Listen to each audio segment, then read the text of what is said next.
Welcome to দিশার exam guide.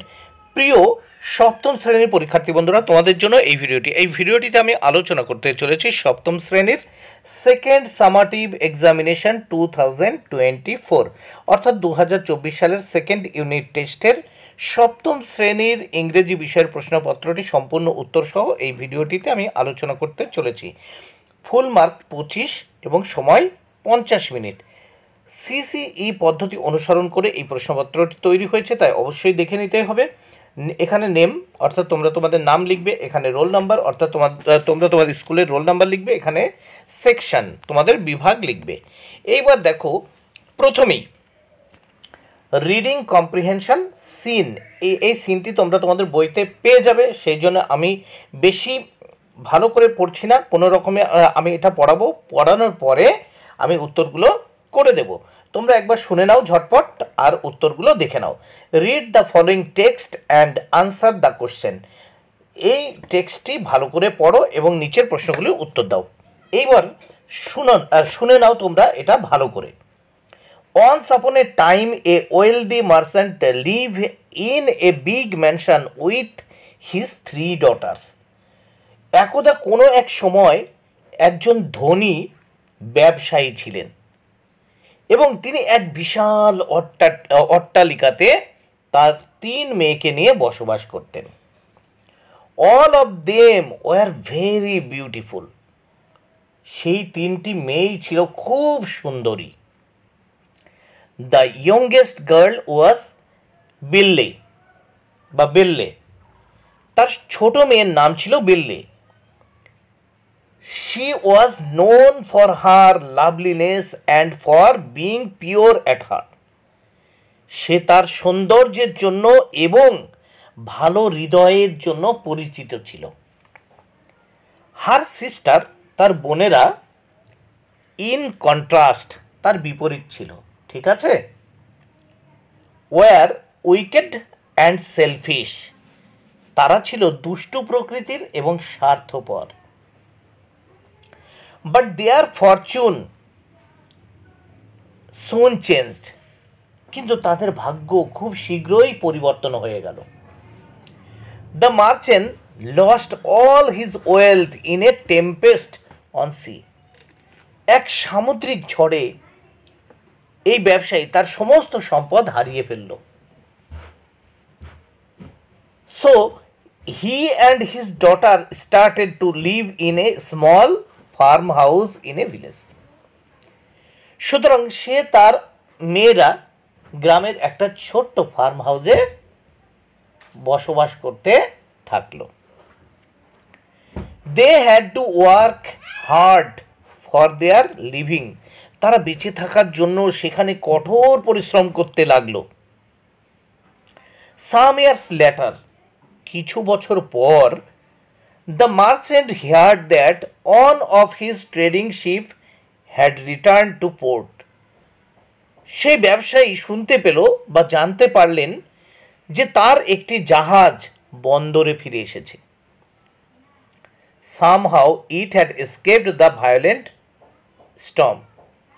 সম্ভবত এই জাহাজটি ভয়ঙ্কর ঝড় থেকে রক্ষা পেয়েছিল। Hence the merchant decided to return to the city to discover whether it still contained anything of value.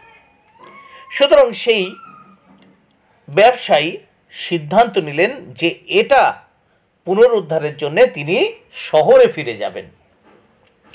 এইবার বন্ধুরা তোমরা দেখে নাও, এই গল্পটি তোমরা শুনে নিলে বা সিনটি তোমরা শুনে নিলে, এবার এই প্রশ্নের উত্তরগুলো তোমরা দেখে নাও।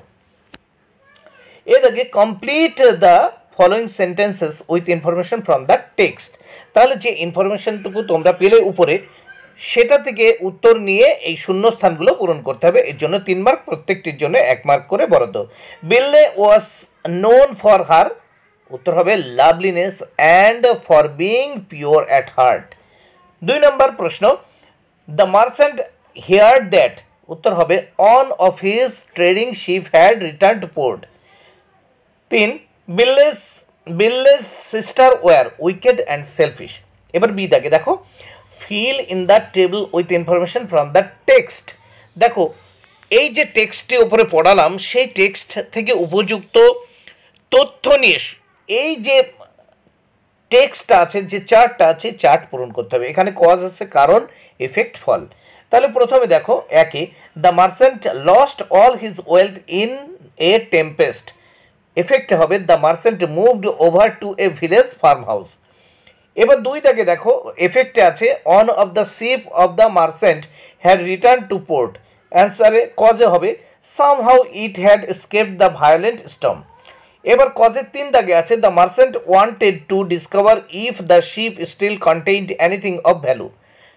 এফেক্টে উত্তর হবে the merchant decided to return to the city.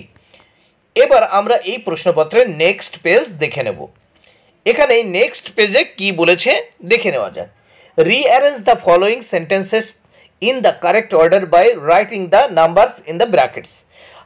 আমরা যে টেক্সটটি পড়লাম সেই টেক্সটটিতে ঠিক যেভাবে ঘটনাটি পরপর সাজানো আছে সেইভাবে এখানে রিঅ্যারেঞ্জ করতে হবে। এখানে এলোমেলোভাবে আছে, এটাকে সাজিয়ে এই বক্সে নাম্বারিং করতে হবে। তাহলে এক হবে কোনটা? 4 দাগেরটি দেখো, a wealthy merchant lived in a big mansion, এটি 1। এরপর 2 দেখো 5 দাগেরটা, দ্য মার্চেন্ট হ্যাড 3 ডটার্স। এরপর দেখো 3 হবে এটা, the youngest daughter of the merchant was Belle. তারপর দেখে নাও 4 হবে এটি, but their fortune soon changed. এবার 5 হবে দেখো 2 দাগেরটা, they had to work hard for their living. এবং 6 হবে দেখো the merchant decided to return to the city. এবার নেক্সট আমরা দেখে নেব গ্রামার অ্যান্ড ভোকাবুলারি। গ্রামারে কি বলেছে দেখে নেওয়া যাক।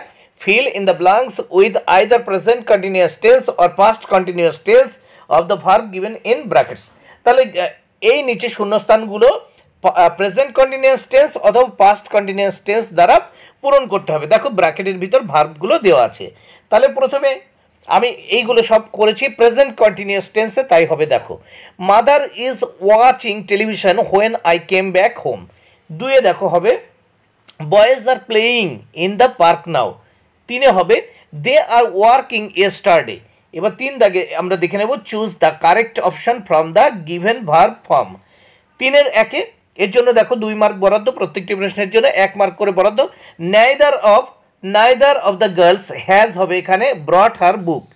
2-এ শিলা will sing at the concert tomorrow। এইবার আমরা এখানে দেখে নেব writing skill. Describe a short paragraph about your experience of visiting a garden of flowers.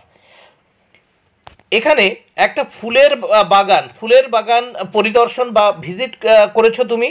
এইবার এটা দেখার যে এক্সপিরিয়েন্স, যে অভিজ্ঞতা, সেই অভিজ্ঞতা বর্ণনা করো, ঠিক আছে, একটি প্যারাগ্রাফের মাধ্যমে। দেখো এখানে হিন্টস দেওয়া আছে।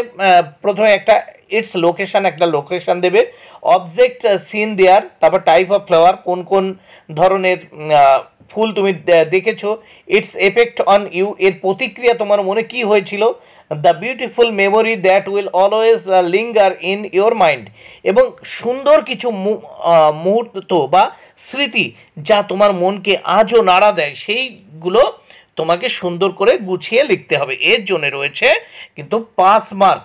বন্ধুরা ভিডিওটি ভালো লাগলে অবশ্যই লাইক, কমেন্ট ও শেয়ার করো। Thank you very much. Keep watching my channel and my video.